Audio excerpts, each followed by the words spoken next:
ঈমানওয়ালার কথা বললে ঈমানের স্বাদ বেড়ে যায়, ঠিক কিনা বলেন? ঈমানের স্বাদ পেতে হলে ঈমানওয়ালার সাথে থাকতে হবে। ঈমানের স্বাদ তখন পাবেন যখন আপনি ঈমানওয়ালার সাথে থাকবেন। ঈমানওয়ালাটাকে একটু বলেন তো। ঈমানওয়ালা রাসূল পাক সাল্লাল্লাহু আলাইহি ওয়াসাল্লাম, তিনি নিজেই ঈমান। তিনি নিজে কি? কেন বলছি ঈমান? কলমা পড়ছেন লা ইলাহা ইল্লাল্লাহু মুহাম্মাদুর রাসূলুল্লাহ সাল্লাল্লাহু আলাইহি ওয়াসাল্লাম। এই কলমার ভিতরে নবী আছে না নাই? আল্লাহ আছে না নাই? আল্লাহ ঈমান, নবীকে মানাটা ঈমান, পরকালকে মানাটা ঈমান, ফেরেশতাকে মানাটা ঈমান, গায়েবকে মানাটা ঈমান। এগুলো হচ্ছে ঈমান। এজন্য ঈমানের সাথে থাকতে হবে, আল্লাহর সাথে থাকতে হবে, আল্লাহর রাসূলের সাথে থাকতে হবে, উভয়ের সাথে থাকতে হবে। থাকলে দুনিয়াও কামিয়াব, আখিরাতও। কবরে শান্তি পেতে হলে নবীকে লাগবে, হাসরে শান্তি পেতে হলে নবীকে লাগবে, পুলসিরাত পার হতে হলে নবীকে লাগবে, মিজানে যখন গুনাহ এবং সওয়াব পরিমাপ করা হবে সেখানেও নবীকে লাগবে। যখন হাউজে কাউসারের পানির সামনে দিয়ে যাবেন, হাউজে কাউসারের পানি পাবেন না যদি আমার নবী না থাকে, তাহলে সেখানেও আমার নবীকে লাগবে। প্রত্যেকটা স্থানে আমার নবীকে লাগবে। নবী ছাড়া কোনো উপায়, নবী ছাড়া নাই সাহারা, জানো গো দুনিয়া ওয়ালা, নবী ছাড়া নাই সাহারা, জানো গো দুনিয়া ওয়ালা, নবী মোদের নয়ন মনি, নবী গলার মালা, নবী ছাড়া আদম থেকে ঈসা নবী,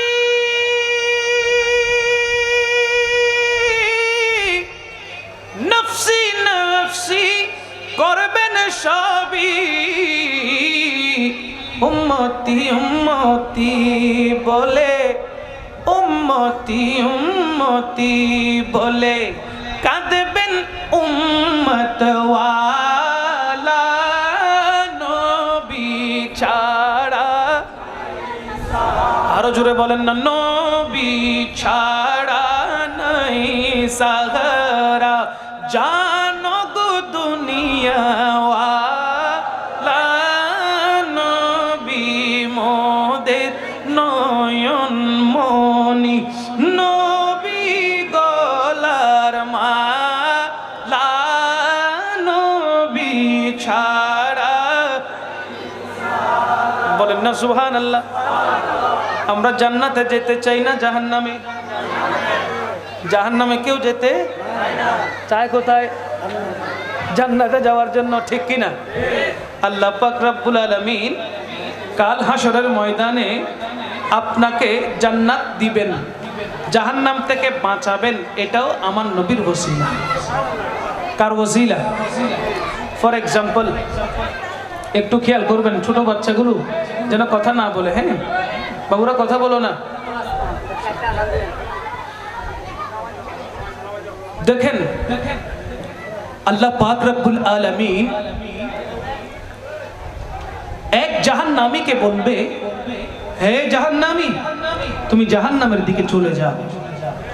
ওই জাহান্নামী দ্রুত দৌড়ে চলে যাবে। আল্লাহ বলবে, থামো, তোমাকে যেতে বললাম, তুমি দ্রুত চলে যাচ্ছ, তোমার কি জাহান্নাম ভয় করে না? সাথে সাথে আল্লাহর ওই বান্দা বলবে, আল্লাহ রে, দুনিয়ায় থাকা অবস্থায় আপনার কোনো হুকুম আমি মান্য করি নাই, আপনার কথা আমি শুনি নাই। আজকে হাসরের ময়দানে আপনি আমাকে দয়া করে জাহান্নাম দিচ্ছেন, আজকেও যদি আপনার কথাকে মানতে লেট করি, দেরি করি, তাহলে তো আমি কোনো বান্দাই হইলাম না। এই কথা বলার সাথে সাথে আল্লাহর ভিতরে রহমানিয়তের প্রেমের জোয়ার খেলবে। বলেন না সুবহানাল্লাহ। আল্লাহ পাক রব্বুল আলামিন তখন রহিম রূপ ধারণ করে বলবে, ঠিক আছে, আমি তোমার উপর সন্তুষ্ট হয়েছি, আমার হুকুম বলার সাথে সাথে যখন জাহান্নামের দিকে দৌড় মেরেছো ওইটা আমার ভালো লেগেছে, যাও তোমার জাহান্নাম ক্যান্সেল, জান্নাতে চলে যাও। আরেক প্রকারের লোক,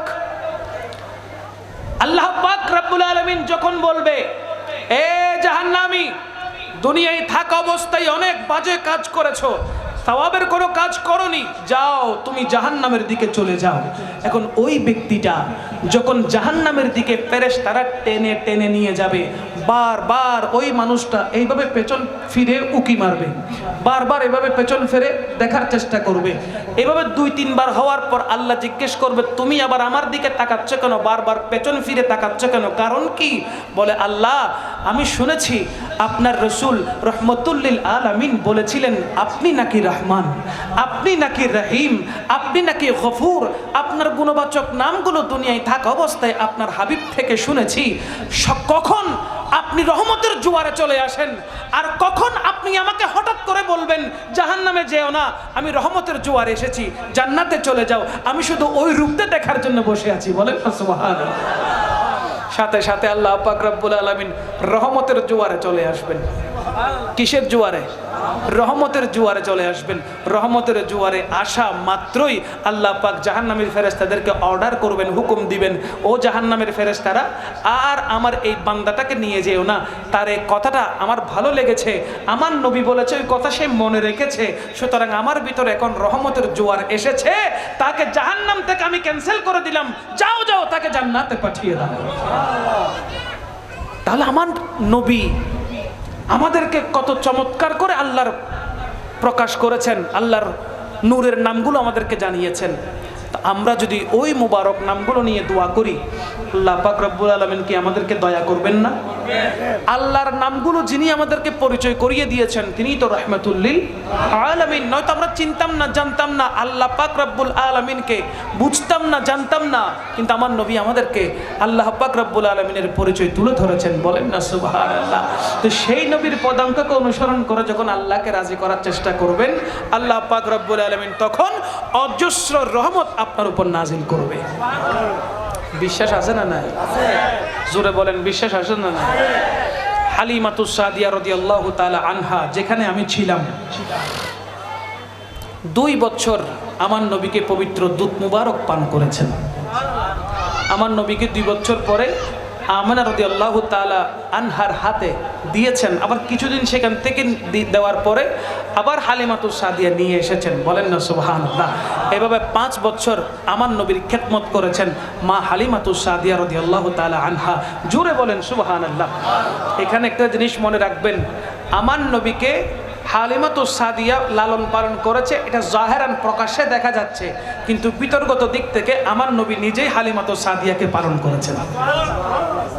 তিনি গরিব ছিলেন, রহমতুল লিল আলামিন আসার সাথে সাথে ধনী হয়ে গেলেন। আমার নবী আসার সাথে সাথে কি হয়ে গেলেন? ধনী হয়ে গেলেন।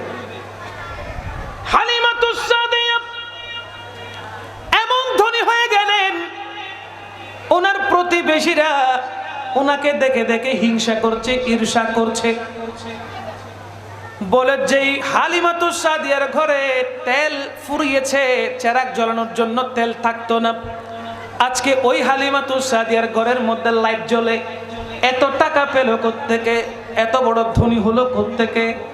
হালিমাতুস সাদিয়া বলে, আমি কত বড় ধনী হয়েছি এটা দেখার জন্য তোমরা তোমাদের সন্তানগুলোকে হাতে ধরে নিয়ে এসো আমার ঘরে, আমি তোমাদেরকে দেখাবো আমি কেমন ধনী হয়েছি।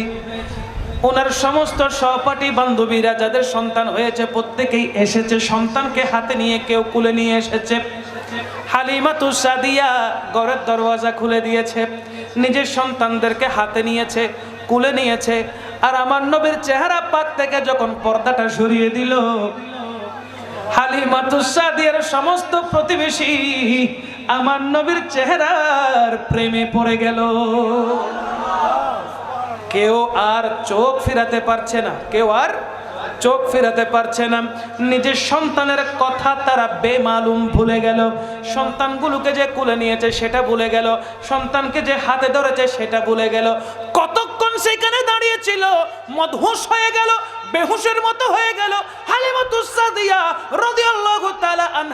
আবার চাদরখানা যখন চেহারায় দিয়ে দিল, সাথে সাথে তারা আবার হুঁশে ফিরে আসলো। হায় হায় হায়, এটা কেমন সন্তান যেই সন্তানের নূরানি সুরতের দিক থেকে চোখ ফিরানো যায় না, যে সন্তানের চেহারা থেকে চোখ ফিরানো যায় না, এটা কেমন নূরানি সন্তান। ও হালিমা, এটারে পাইলা কোত্থেকে? হালিমাতুস সাদিয়া রাদিয়াল্লাহু তাআলা আনহা বলতে লাগলেন, দেখো দেখো, আমার ঘরে কোনো চেরাগ বাতি জ্বলে না, আমার ঘরে বিদেশি কোনো লাইট জ্বলে না, আমার ঘরে কোনো লাইটের দরকার নাই। কারণ কি, সমস্ত লাইট যার কাছ থেকে পেয়েছে ওই রহমাতুল লিল আলামিন আমার ঘরে তশরিফ নিয়ে এসেছে। এখন আমার লাইটের দরকার হয় না, অটোমেটিকলি এই নূরানি সন্তান থেকে গোটা ঘর আলোকিত হয়ে যায়। এখন আপনারা বলেন, আমার নবী নিজেই হালিমাতুস সাদিয়াকে লালন পালন করেছে। এদিকে ঘরের গরু মহিষ যেগুলোতে দুধ ছিল না ওইগুলোতে দুধ ভরপুর, কথা বলেন ঠিক কিনা? ছাগলের ভিতরে দুধ ভরপুর, যে গাদা উঠতে বসতে পারে না সেই গাদা দৌড়াচ্ছে আর আসতেছে আর যাচ্ছে, কত বড় বড় মাল বহন করছে, কত বড় বড় বস্তা বহন করছে, নিয়ে যাচ্ছে এক জায়গা থেকে অন্য জায়গায় নিয়ে যাচ্ছে। ওই গাদা ক্লান্ত হচ্ছে, কারণ কি, ওই গাদার উপরে রহমতুল লিল আলামিন উঠেছে। উঠার কারণে ওই গাদার মধ্যে কি আসে গেছে? শক্তি আসে গেছে, পাওয়ার আসে গেছে। দিছে কে? বলেন না, দিছে কে? শুধু তাই নয়, আমার নবীজি হালিমাতুস সাদিয়া রাদিয়াল্লাহু তাআলা আনহা যখন বৃদ্ধ হয়েছেন, রহমতুল লিল আলামিন নবুয়ত প্রকাশের পরে আমার নবীর কাছে যখন মা হালিমাতুস সাদিয়া রাদিয়াল্লাহু তাআলা আনহা সাক্ষাতের জন্য আসলেন, আমার নবী দৌড়ে গিয়ে, উম্মি, আমার মা, আমার মা, আমার মা, সাহাবীরা রে সাইড হয়ে যাও, আমার মা আসতেছে, মাকে আসতে দাও। গলা থেকে চাদর মোবারক নিয়ে জমিনের মধ্যে বিছিয়ে দিয়েছেন, আর মাকে বলতে লাগলেন, আম্মা জান, আপনি এই চাদরের উপর বসুন। বলেন না সুবহানাল্লাহ। দুদু মাকে আমার নবী কেমন ইজ্জত দিয়েছেন, দুদু মাকে আমার নবী কেমন সম্মান দিয়েছেন। নিজের পরিহিত ওই চাদর মুবারক আম্মাজানের সামনে বিছিয়ে দিয়েছেন। নিজের শরীর মুবারকে লেগেছে যেই চাদর, ওই চাদর তো পবিত্র নূরানি হয়ে গেছে, ঠিক কিনা? বলেন না ঠিক কিনা? সাহাবী বলতে লাগলো, আমার রসুলের ব্যবহৃত একটি চাদর মুবারক আমাকে দিয়েছিল, হুজুরের হাত মুবারক লেগেছে, এমন এক চাদর মুবারক আমাকে দিয়েছে। সাহাবাই কেরাম, আমার বন্ধু বান্ধব আমার ঘরে এসেছে, ওই চাদরটা আমি বিছিয়েছিলাম দস্তরখানা হিসেবে। কি হিসেবে? দস্তরখানা হিসেবে বিছিয়েছিলাম। ওখানে মানুষ খাচ্ছে, খাবার দিয়েছে, তো খাবার দিলে তো পড়বে, তাই না? ঝুল পড়বে, কোনো কিছু পড়ে যাবে, পড়ে গেলে দাগ হয়ে যাবে না? বলেন না কেন? দাগ হবে কেন? দাগ হলে কি করতে হয়? ধুইতে হয়, ওয়াশ করতে হয়, সাবান দিয়ে হোক, যেটা দিয়ে হোক ধুইতে হয়। তো তিনি যখন বেশি ময়লা হয়েছেন, ওই চাদর মুবারকে যখন বেশি ময়লা হয়েছে, তখন ওর বন্ধুরা মানে সাহাবায়ে কেরামরা বলতে লাগলো, তুমি কি এটা ধৌত করো না? বলে, এটা দোয়ার প্রয়োজন হয় না। বলেন না সুবহানাল্লাহ। বলে, কেমনে দোয়ার প্রয়োজন হয় না? বলে, সাদা জিনিস পুরা দাগ পরে কালার হয়ে গেছে, এটা একটু ধোয়ার দরকার আছে তো। বলে, ধুইতে হবে? বলে, হ্যাঁ হবে। হ্যাঁ হবে বলে ওখান থেকে চাদরটা টেনে নিয়ে আগুনের মধ্যে ফেলে দিয়েছেন। সুবহানাল্লাহ বলে। চাদর নিয়ে কোথায় ফেলে দিয়েছেন? আগুনের মধ্যে ফেলে দিয়েছে। আগুনের কাজ কি? কাপড় জ্বালিয়ে ফেলা। আগুনের কাজ কি? কাপড় জ্বালিয়ে ফেলা। যেটা দিবেন সেটাকে জ্বালাই ফেলবে, ঠিক কিনা বলেন? লোহা দিলে লোহা জ্বালাই ফেলবে, কাঠ দিলে কাঠ জ্বালাই ফেলবে, কাপড় দিলে কাপড় জ্বালাই ফেলবে, কাগজ দিলে কাগজ জ্বালাই ফেলবে। আগুনের কাজ হলো জ্বালিয়ে ফেলা। কিন্তু তিনি যখন এই চাদর মুবারকটা দিলেন, কিছুক্ষণ পর আবার যখন একটা লাঠি দিয়ে হালকা কোনা বের করে হাত দিয়ে যখন টান দিলেন, ময়লা হয়ে গেল ধবধবে পরিষ্কার। এই চাদর মুবারকের মধ্যে আগুন একটা আঁচও লাগাতে পারে নাই। হঠাৎ করে সাহাবায়ে কেরাম দেখে অবাক হয়ে গেলেন, কিরে ভাই, আগুনের কাজ তো জ্বালিয়ে দেওয়া, এটাকে জ্বালাতে পারলো না কেন? বলে, জ্বালাবে কেমনে? এই হাতে এই চাদরের মধ্যে নবুয়তের হাত মুবারক লেগেছে, রহমতুল লিল আলামিনের হাত মুবারক লেগেছে। তো যেখানে নবুয়তের হাত মুবারক লাগে, ওইটা আর আগুন পোড়ার কোনো ক্ষমতা থাকে? এই জন্য বলছি, আপনার এই জায়গার ভিতরে যদি আমার নবীকে জায়গা দিতে পারেন, রহমতুল লিল আলামিনের নূরের স্থানটা আপনার কলবের ভিতরে যদি একবার ঠাঁই করে দিতে পারেন, একবার দিতে পারেন, জাহান্নাম আপনার জন্য হারাম হয়ে যাবে। তখন জাহান্নাম আপনাকে আর জ্বালাতে পারবে? কেমনে জ্বালাবে? আপনার কলেজের ভিতরে যখন রহমতুল লিল আলামিনের নূর বসে গেছে, যখন নবীজির প্রেম আপনার ভিতরে বসে গেছে, জাহান্নাম আপনার থেকে পানা চাইবে, বলবে, এই আশেকা রসুলকে তাড়াতাড়ি পুলসিরাত পার করাই দাও, এই আশেকা রসুলকে তাড়াতাড়ি পুলসিরাত কি করে দাও, পার করে দাও। এমন জিকির হাদিসে পাকে হয়েছে, এক আশেকা রসুল নবী প্রেমিক, তিনি পুলসিরাতের উপরে উঠেছেন। পুলসিরাতের রাস্তা কালুঘাটের রাস্তার মতো নাকি নতুন ব্রিজের মতো নাকি ফ্লাইওভারের মতো বড়? পুলসিরাতের ওই রাস্তা চুলের চাইতে চিকন, খুরের চাইতে ধার। ওই রাস্তার উপরে উঠলে কেউ হেঁটে যেতে পারবে বলে মনে হয়? সম্ভব না, অসম্ভব জিনিস। এক আশিকে রাসূল যখন ওই পুলসিরাতের উপর উঠেছে, নিচ থেকে জাহান্নাম চিৎকার দিয়ে বলতে লাগলো, আমার উপরে পুলসিরাতে কে আছো, একটু দ্রুত পার হয়ে যাও। কেন? বলো, তোমার নূরের তাজাল্লিতে আমি জাহান্নামের আগুনটা ঠান্ডা হয়ে যাচ্ছি। আমি জাহান্নামের আগুন কি হয়ে যাচ্ছি? ঠান্ডা হয়ে যাচ্ছি। তুমি দ্রুত পালিয়ে যাও, তুমি দ্রুত এখান থেকে চলে যাও, আমি ঠান্ডা হয়ে যাচ্ছি। হায় হায় হায়, তিনি কে ছিলেন জানেন?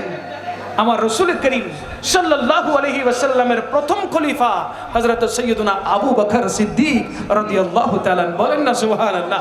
যার নূরের কিরণে জাহান্নামের আগুন ঠান্ডা হয়ে যাচ্ছে। একটু চিন্তা করে দেখেন, উনি ওই নূরটা পেল কিভাবে? আমার নবীর থেকে। ফারুক আজম ওই নূরটা পেল কিভাবে? আমার নবীর থেকে। উসমানে যুন্নুরাইন ওই নূরটা পেল কিভাবে? আমার নবীর থেকে।